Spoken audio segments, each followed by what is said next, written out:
So we are 1 week into Marvel Rivals and I've been loving the game so far.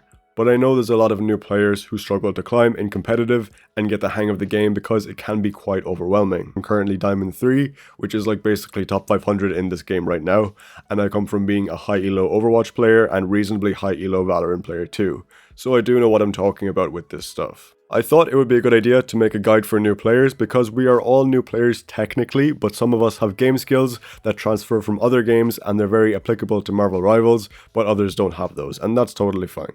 So in this video, I'll give you 10 essential tips on how to play Marvel Rivals and how to get better at the game.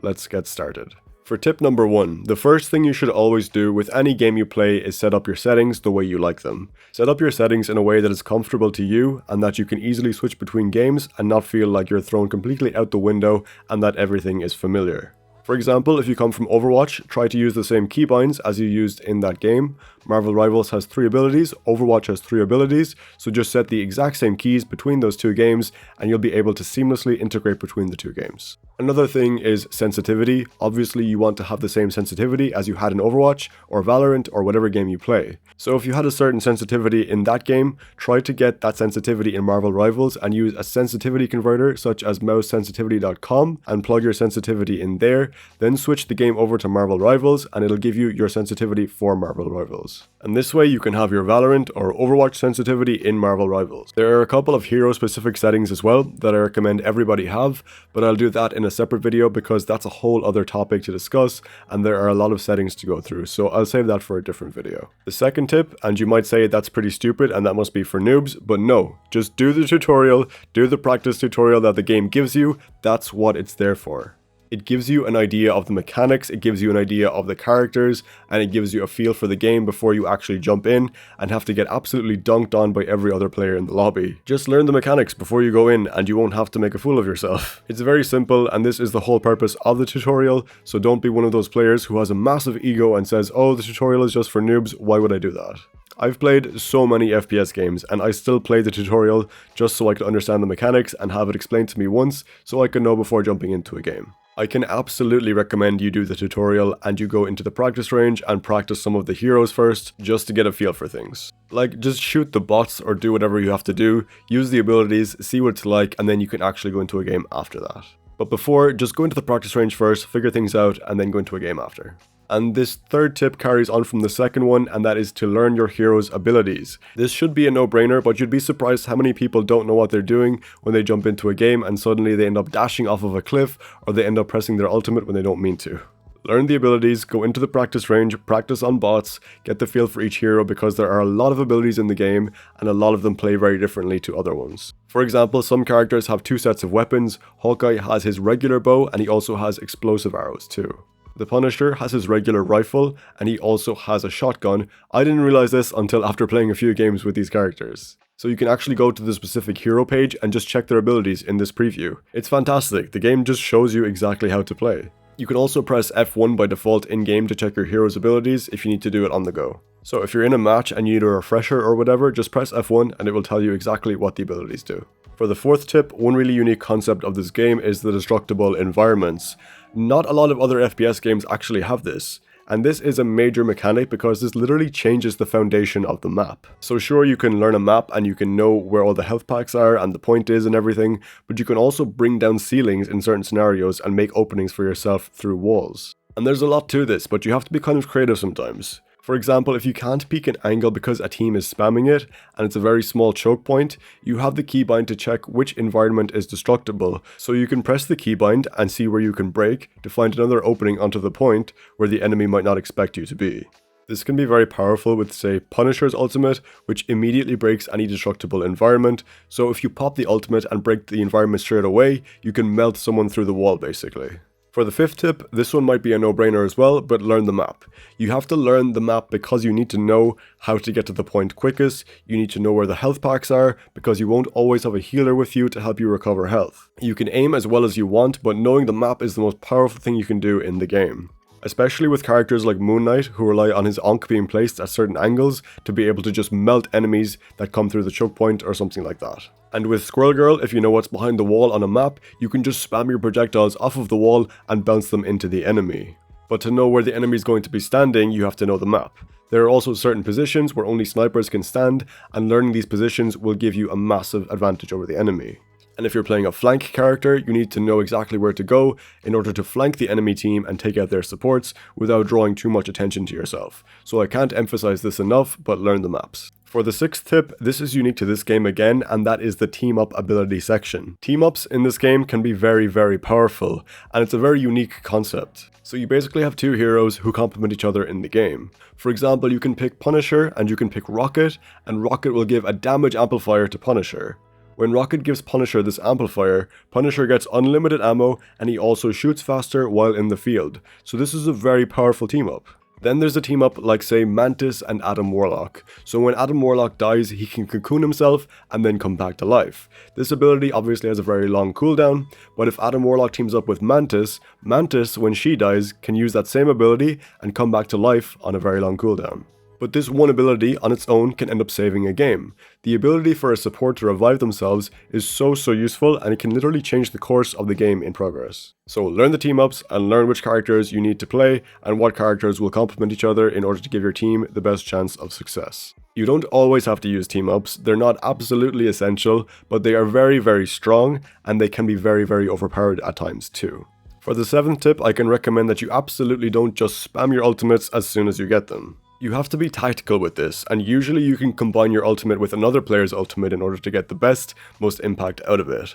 An example of this is with Scarlet Witch's ult. It's very powerful and has the potential to wipe everyone on the enemy team in a certain radius. But she's also very killable during the start of her ult, so she goes up into the air, she's flying, and she can't attack back for a few seconds. This means she can be melted in this time, especially if the enemy team has like a Punisher or a hit scan or something like that. So the idea when your Scarlet Witch is ulting is that your team has to support her so she can pull off her ult and maybe make a big play for the team. To do this, usually your strategists on the team will just have to absolutely heal her as much as they possibly can so she doesn't die during the ult. And a really good idea in this too is if you have a Magneto on your team, he can put a bubble on your Scarlet Witch so she becomes invulnerable while she's activating the ult. This will allow her to get closer to the enemy team without taking any damage and hopefully taking out a bunch of them in the ult. For the 8th tip, I can recommend that you just play as a team. This is a team 6v6 shooter and it requires teamwork in order to win the game. You're not going to be able to carry every game on your own. It's just not physically possible, unfortunately. One thing I've noticed in this game is that everybody likes to play DPS, or at least the vast majority of players like to play DPS because there are more DPS characters in the game, to be fair. But you can't rank up or play well in this game by being a lone wolf. You need the help of your team and your team has to help you too. In order to do this, you have to be nice to them, as hard as that might be sometimes, trust me, I know. You also just have to ask them to play a hero. If you don't want to play that hero, maybe ask if they would like to play the hero and if they could do that for you. You need good communication with your team, so just ask them to play a healer or ask them to play a tank. 6 damage heroes is not going to work well, trust me, it does not end in a good way. In-game, if you need healing, just press either the healing keybind to do a quick communication to ask for healing, but don't spam it and be really annoying. Your healers are trying their best at the end of the day, and don't just annoy them and say that you're the only one who needs healing and blah blah blah blah. They're trying their best, they're doing what they need to. This doesn't really apply to quick play as much. If you're in a quick play match, people don't usually use their microphone that much, but sometimes they do, and you can if you want, absolutely. But in competitive, I can definitely recommend you have a microphone because team communication is very important. For the 9th tip, this kind of only comes with a bit more gameplay experience, so if you're brand new, you might not get the hang of this one straight away, but it depends on the person too, so just try your best with this. But it's basically just to be aware at all times and don't tunnel vision. Tunnel vision is basically focusing too much on one thing and ignoring everything else going on around you. And I see this happen in all of my games, and it's just really frustrating when it does happen. And I'm definitely guilty of it too, I think everyone is at some point. But having awareness of what's going on around you in the game is just the most important game mechanic you can have. And what I mean by this tunnel visioning is where the tank just completely ignores the rest of their team and focuses on killing this one person who they may or may not even be able to kill, and they leave the rest of their team to die. You cannot do that, it does not work. You need to peel for your team, and by peeling I mean you need to go help them if they're in trouble. Be aware of where the enemy is, and be aware of where your team is. Because you don't get healed if your healer dies, and you don't get any damage if you let your DPS die. And if they call for help, you need to go and help them, because if you just chase after someone for 10 minutes, they're going to draw you away from the fight, and that's the whole thing that they're trying to do. They're trying to get you away from the fight. So that person is therefore helping their team in order to kill your squishies, especially as a tank player. You just really can't play like this. This also happens a lot on support. For example, a lot of support players or strategists in this game end up DPSing. And by that I mean they end up trying to do a bunch of damage if someone tries to attack them. Say a Spider-Man comes along and shoots you twice, but doesn't actually go in for the kill. A strategist could end up chasing that Spider-Man right and getting distracted and trying to kill him. Because you left your tank alone on point without any healing, he's left to fight the enemy team by himself. Meanwhile, your strategist is off chasing a Spider-Man, and the strategist is not going to catch the Spider-Man, but they don't know that. And then your tank ends up dying, and by the time you get back to the point, you're left to fight the enemy team alone, and the enemy team will finish you off because you are alone. So tip 9 is do not tunnel vision, be aware, and just try to multitask, if that makes sense. Don't do too much damage, don't do too much healing, just do the right amount of each, and don't overextend. For the 10th and final tip of this video, I'm going to say right now, learn what your role is supposed to be doing. If you're playing a damage hero, it's pretty clear that your objective should usually be to get kills. That's pretty self-explanatory, but you can also just be there to do some poke damage. There are a lot of damage heroes in the game, and a lot of them have very different purposes. For example, some heroes like Spider-Man are designed to get in, do a bunch of damage, maybe get a kill, and then get out again as soon as possible. But for other heroes, like the Punisher, his objective might be to break a Groot wall to help his team proceed forward, because they might be getting blocked by this Groot. But if the Punisher breaks the walls, his tanks are able to walk past and get to the enemy team. But a general rule with DPS is that you want to be doing as much damage as you can and to get as many kills as you can. For Vanguard or tank, your objective is to basically protect your team. With certain Vanguards, for example Groot, you need to make walls to block off the enemy and protect your team from enemy projectiles, etc. For other tanks like Venom, who's a dive tank, you need to go into the enemy backline and make space for your team. So you want to draw the attention away from your team, taking the damage, and draw it towards you, so that your team can proceed forward and then make space for them this way, so they can basically get on point or whatever it might be. And then there are other tanks that work a little bit similarly to DPS, such as Thor, who's kind of a brawl tank, so he needs to just get in and be as big of a nuisance on the point as possible on the front line and just literally get everyone to focus on him and take all the attention, you know, so that his DPS can kind of flank around and do a bunch of other things in order to pick off the enemy team supports or the other DPS, while the Thor is making a bunch of noise and commotion on the front line. But a general rule of thumb with Vanguard is that you want to protect your team and to make space. For strategists, your whole objective is to keep your team alive. They're usually a healer, and you need to heal your team. Keep them up to full health as much as you can. You're enabling your team to play the game, so it's not always about how much healing you can do. Sometimes you need to go Mantis and damage boost some of your DPS so that they can do some more damage to the enemy team, because they might need a bit of help in that department. If your team seems like they might be losing a fight, maybe use your ultimate as Luna Snow so they become invulnerable for a while and they can fight back and then beat the enemy team while they're invulnerable.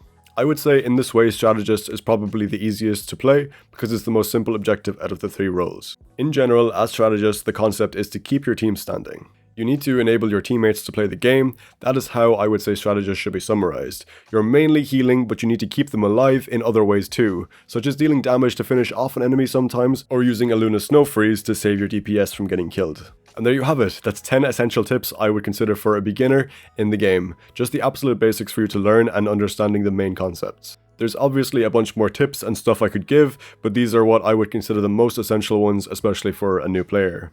If you listen to these, you should be able to do pretty well without knowing any more advanced stuff. But if this video does well, I might do another one in the future with some more advanced tactics and ways that more advanced players could be playing the game. So hopefully after this video, you're a bit more adjusted to the game and you know how to play a little bit better. Hope this video did help you. If it did, please do let me know. Leave a comment or whatever and tell me how it improved your gameplay, or if I said anything that you maybe didn't know before. Or if maybe I'm missing some tips that would be suitable for beginners that they should know, maybe leave a comment and that will help them out in the future. Thank you so much for watching, and take care.